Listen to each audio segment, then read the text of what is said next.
नमस्कार सर। नमस्कार। आपण निज परिचय दिंतु। मो नाम जयंत कुमार नायक, प्रधान शिक्षक भारप्राप्त शिक्षक भाव में अच्छी। आज्ञा सर आपण केते वर्ष है? मोर ये 10 वर्ष प्लस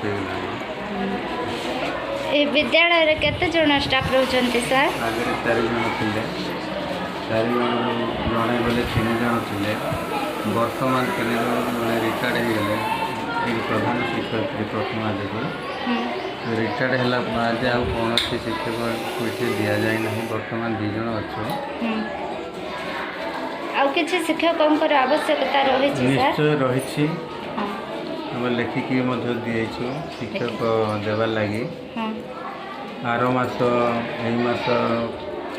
शेष 15 तारीख सुधा ये शिक्षक नियुक्ति देवे बोली आज्ञा पिलांक पाठपढ़ा किंबा अन्य किसी कार्य जमती कि सेमान भितर थिबा कला को प्रदर्शित करने से गीत नाच चित्र यही सब विषय उत्साहित करने केते समय दौरान सर? आधा घंटा दि जाउछि। आज्ञा बहुत भल सर।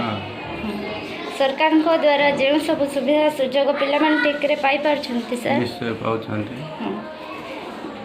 विद्यालय रे सरकार को तरफ कौन सब सुविधा सुजोग रही सर? विद्यालय सरकार तरफ छात्र छात्री मानक मिड डे मिल दि जाऊ देवा व्यवस्था है 2 तारीख दिया हम। बर्तमान कोरोना लगी बोले 2 वर्ष पाठ पढ़ा बंद, स्कूल बंद, तेणु मिड डे मिल प्रोग्रामटा बंद अच्छी।